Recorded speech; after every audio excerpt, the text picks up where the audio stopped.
Imagina por un momento que estás en el siglo XV, a bordo de una carabela, con el olor a salitre y madera mojada llenando tus pulmones. El horizonte es una línea infinita de azul y el único sonido es el crujir de las velas y el murmullo constante del mar. Suena poético, ¿verdad? Pero para los marineros de la era de los descubrimientos, la realidad era mucho más dura y peligrosa que cualquier poema. Hoy vamos a zarpar en el tiempo para descubrir las verdaderas dificultades que enfrentaban estos valientes hombres en sus viajes hacia lo desconocido. Las carabelas, esas embarcaciones que vemos en libros de historia, eran verdaderas maravillas de la ingeniería naval para su época, ligeras, rápidas y capaces de navegar contra el viento. Sin embargo, no eran hoteles flotantes. Eran chicas, increíblemente abarrotadas y diseñadas para la eficiencia, no para la comodidad. Imagina compartir un espacio de apenas 20 metros de largo con otras 50 o 60 personas durante meses. No había camarotes privados, ni siquiera camas. Los marineros dormían donde podían sobre la cubierta de madera dura, expuestos a la lluvia, al frío de la noche y al calor abrasador del día. El único refugio era la bodega, un lugar oscuro, húmedo y maloliente, lleno de barriles, cuerdas y por supuesto ratas. La higiene personal era prácticamente inexistente. El agua dulce era un tesoro reservado para beber, y aún así, a menudo se corrompía y se llenaba de larvas con el paso de las semanas. Y para ir al baño, existían las llamadas jardines, unas pequeñas plataformas de madera que colgaban sobre el mar en la proa del barco. Usarlas con el barco en movimiento, especialmente durante una tormenta, era un acto de equilibrio que podía costar la vida. Como te puedes imaginar, el barco entero olía a una mezcla de sudor, pescado podrido, agua estancada y excrementos. Las enfermedades se propagaban a la velocidad del rayo en estas condiciones, pero la falta de espacio y de higiene eran solo el principio.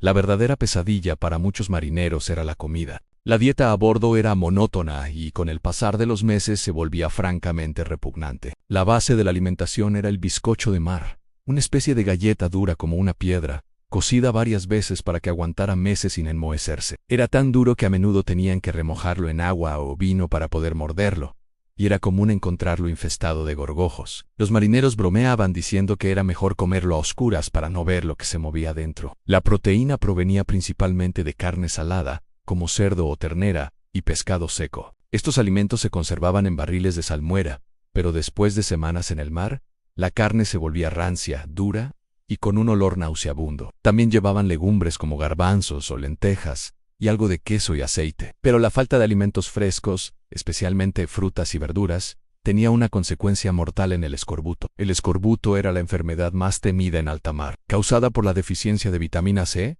sus síntomas eran terribles. Empezaba con una debilidad extrema y dolor en las articulaciones. Luego, las encías se hinchaban, sangraban y se pudrían hasta el punto de que los dientes se caían solos. Aparecían hematomas por todo el cuerpo y las viejas heridas se reabrían. Sin tratamiento, el escorbuto era una sentencia de muerte lenta y dolorosa. En algunos viajes largos, más de la mitad de la tripulación podía morir a causa de esta enfermedad. Los marineros no entendían su causa, y la solución, que era tan simple como comer cítricos, no se descubriría hasta siglos después. El trabajo a bordo era agotador, y no paraba nunca. Los marineros se dividían en guardias que rotaban cada 4 horas, día y noche, 7 días a la semana. No había fines de semana ni días de descanso. Siempre había algo que hacer: ajustar las velas para aprovechar el viento, fregar la cubierta, achicar el agua que se filtraba en el casco, reparar cuerdas y velas desgastadas por el sol y la sal. Todo esto se hacía bajo un sol implacable o en medio de tormentas aterradoras. Y hablando de tormentas, el océano Atlántico era un enemigo impredecible y formidable. Un mar calmado y sin vientos podía dejar el barco varado durante semanas, agotando las preciosas reservas de agua y comida. Pero peor aún eran las tormentas. Las carabelas, a pesar de su agilidad, eran frágiles ante la furia de una tempestad oceánica. Olas del tamaño de montañas podían barrer la cubierta, llevándose por delante a cualquier marinero que no estuviera bien sujeto. Los mástiles podían partirse como cerillas, y el casco de madera podía abrirse,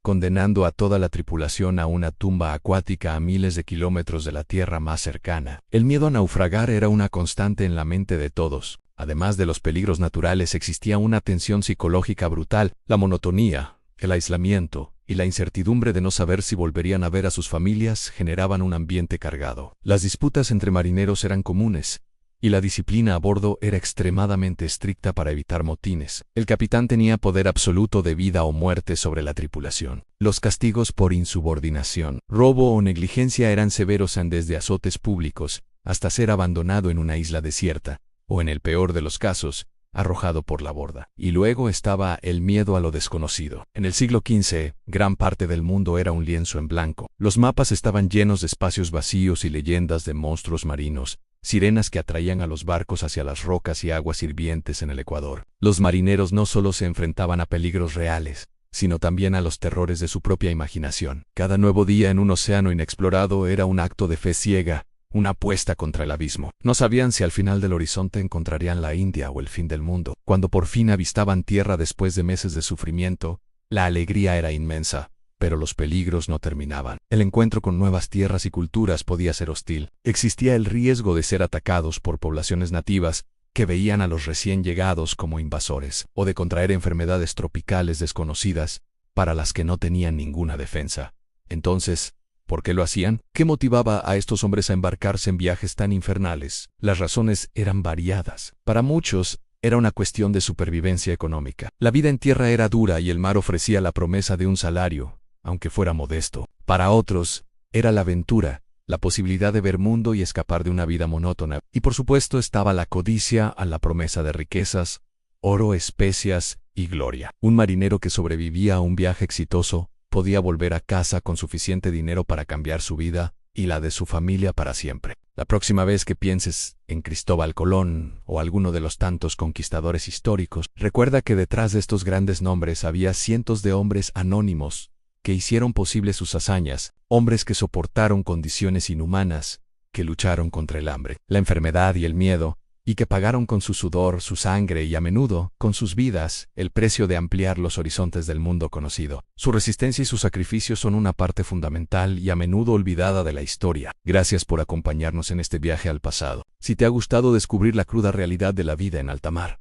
no olvides darle a like, suscribirte al canal y activar la campanita para no perderte nuestros próximos videos. Hasta la próxima.